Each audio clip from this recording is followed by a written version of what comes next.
So a normal distribution is have a PDF versus X of a bell curve.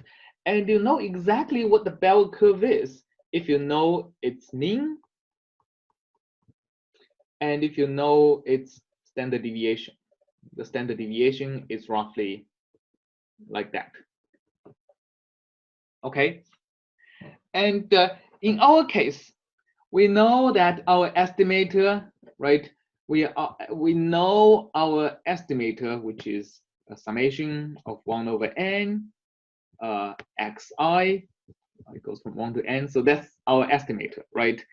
The mean of this estimator, well, because it's just an average of of n copies of the same random variable. So expectation satisfies the property that it's essentially a linear operator in the sense that if you multiply what's inside, you can move a multiplicative factor from inside the expectation to out of the expectation, and the expectation of the sum of many things is just the sum of the many expectations. So you can really just say it's actually just a I mean, if you use the linear property, you move the 1 over n out and you move the summation out. It's just the many copies of the same expectation, because the expectation of all the xi's are the same. It's just equal to the expectation of x. So the expectation of the estimator is exactly the unknown expectation we wanted. Okay. And the standard deviation. The standard deviation of that estimator is exactly 1 over square root of n times the standard deviation of x. That's another thing we can estimate, right? Okay, so if we know the mean and the standard deviation, well, of course we don't, but we can estimate, right? We already have an estimator of the mean, and we can easily estimate the standard deviation. It can either it can either be an estimate from analytical formulas, or you can use the sample standard deviation, right? MATLAB has a function std that gives you an estimate of the standard deviation from a sample. So these are something we can estimate, and as soon as we can have an estimate of the expectation and standard deviation, we know exactly what the normal distribution is, and that gives us the ability to estimate the confidence. For example, if we want to say, okay, I want to be 95% sure that my estimate, my estimate is within a certain bound away from the true value, then the normal distribution is going to give you this. So if I can take a 2 standard deviation, so if I take a 2 standard deviation, and actually because usually in statistics people use sigma to denote the standard deviation, this is like a 2 sigma confidence interval. So basically, if I put a 2 times standard deviation on each side of the mean, right?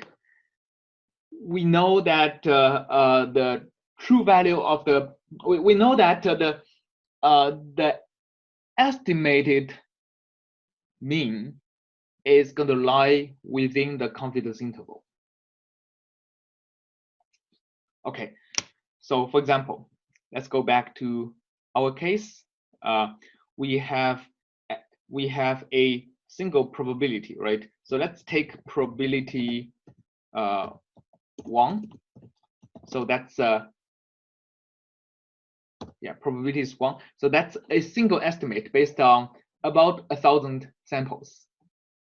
Okay, so if I just take this as p, and my sigma or standard deviation, if I were using a single sample, it's square root of p times 1 minus p, right? So sigma is going to be 0.46. It's actually big compared to the probability itself, which means my probability estimate, if using a single sample, is completely unreliable. Okay, but if I use 1,000 samples as I know it, then I should actually be dividing this thing by a square root of 1,000. Let me actually do it properly. 1,000. So my actual sigma using 1,000 samples is actually 1.4%. It's much better, right, than if I used a single sample. So compare this 1.4% to the 32%, I actually have a good estimate of the probability, right? Okay, so now I know that if I want a 95% confidence interval, then my interval is this times 2 sigma. So that's going to be a lower bound. P low is going to be this. And my upper bound, okay, my upper bound is going to be this.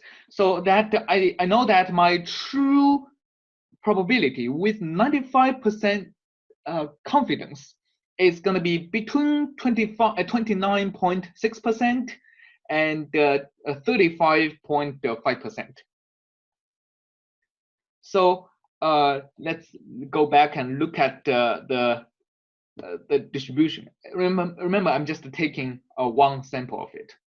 So where does the true probability lie? I mean, if you want the true probability, or at least a much better estimate of it, you probably can just take the mean of all the probabilities I computed over and over again, right? And that's going to give me 30.6%.